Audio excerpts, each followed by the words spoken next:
नमस्ते। नमस्ते। आज हम बात कर रहे हैं हिंदी साहित्य के एक कह सकते हैं मील के पत्थर की, मुंशी हम्म। प्रेमचंद का गोदान। हाँ, गोदान मतलब एक ऐसा उपन्यास जो शायद हम सब ने कभी ना कभी सुना या पढ़ा होगा। बिल्कुल। तो चलिए थोड़ा इसके अंदर चलते हैं। हम्म। कहानी है होरी की। हाँ, होरी एक बिल्कुल आम भारतीय किसान उस जमाने का। और उसकी एक एक दिल्ली ख्वाहिश है, एक हाँ। सपना। हाँ, बस एक गाय पालने का सपना। ये गाय उसके लिए सिर्फ सिर्फ दूध देने वाला जानवर नहीं है। नहीं, बिल्कुल नहीं। ये तो उसके लिए इज्जत की बात है, समाज में एक एक पहचान बनाने जैसा। और वो किसी तरह मतलब कर्ज वर्ज लेकर ये सपना पूरा कर भी लेता है ना? हाँ। गाय आ तो जाती है घर। लेकिन मजा तो यहीं से शुरू होता है। मुश्किलें कम नहीं होती। अरे कम क्या, बढ़ जाती हैं।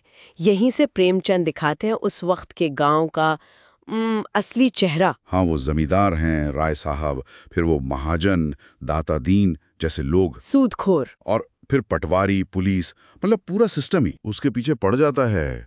शोषण का एक पूरा जाल। बिल्कुल। और होरी बेचारा मतलब फंसता चला जाता है उस कर्ज के जाल में। वो ज्यादातर अपनी किस्मत को, हालात को कोसता रहता है। हाँ, होरी थोड़ा थोड़ा दब्बू किस्म का है, लेकिन उसकी पत्नी धनिया ओहो, धनिया, वो कमाल का कैरेक्टर है। जबरदस्त। मतलब जहां होरी चुपचाप सहता है, धनिया आवाज उठाती है, अन्याय के खिलाफ लड़ती है। और उनका बेटा गोबर, वो भी चुप रहने वालों में से नहीं है। हाँ, गोबर नई पीढ़ी का है। वो अपने बाप की तरह नहीं है। वो सवाल करता है, वो उसमें गुस्सा है, एक विद्रोह। तो होरी की पूरी जिंदगी बस ऐसे ही संघर्ष में लड़ते लड़ते बीत जाती है। और अंत में वो गाय की इच्छा वो अधूरी ही रह जाती है, मन में ही रह जाती है। उफ। हाँ, यही प्रेमचंद की मतलब महानता है। गोदान सिर्फ एक कहानी नहीं है। नहीं, ये तो उस वक्त के समाज का एक जीता जागता दस्तावेज लगता है। बिल्कुल। एक आईना है जिसमें किसान की गरीबी, उसकी तकलीफ, उसका संघर्ष, अन्याय सब साफ दिखता है। प्रेमचंद ने बहुत बहुत मार्मिक तरीके से लिखा है। यथार्थवादी चित्रण है, बिल्कुल।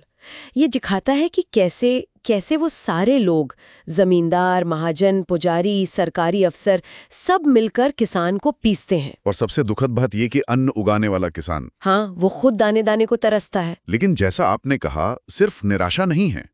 धनिया और गोबर जैसे पात्र हैं। हाँ, वो उम्मीद जगाते हैं, बदलाव की, विद्रोह की। धनिया का चरित्र तो खास तौर पर बहुत बहुत सशक्त है। कुछ जमाने में एक औरत का इस तरह आवाज उठाना असाधारण है। वो रिवाजों से टकराती है, मर्दों के बनाए नियमों को चुनौती देती है। और भाषा भाषा तो इतनी सहज है। कमाल की। मतलब जैसी सिचुएशन, जैसा कैरेक्टर, वैसी ही भाषा। सीधी, सरल पर असरदार, दिल में उतर जाती है। ये तो वाकई हिंदी साहित्य की एक अनमोल धरोहर है। इसमें कोई शक नहीं। तो सवाल यह है कि आज क्यों पढ़ें गोदान?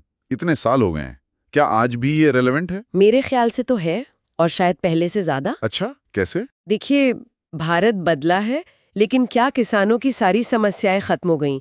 कर्ज का बोझ, सिस्टम का दबाव। हाँ, ये बात तो है। शायद शायद रूप बदल गया हो। बिल्कुल, रूप बदल गया होगा, लेकिन वो जो संघर्ष का सार है, वो कहीं ना कहीं आज भी मौजूद है।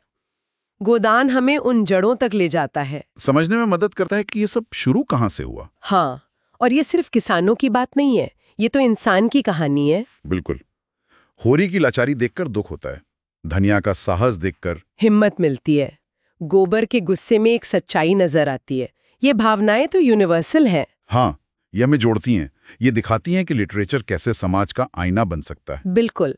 ये सिर्फ एंटरटेनमेंट नहीं है, ये हमें अपने आसपास की दुनिया को, समाज को बेहतर समझने में मदद करता है। होरी की वो गाय की अधूरी इच्छा, शायद वो सिर्फ उसकी नहीं, हाँ, वो शायद हर उस दबी हुई इच्छा का प्रतीक बन जाती है जिसे हालात पूरा नहीं होने देते।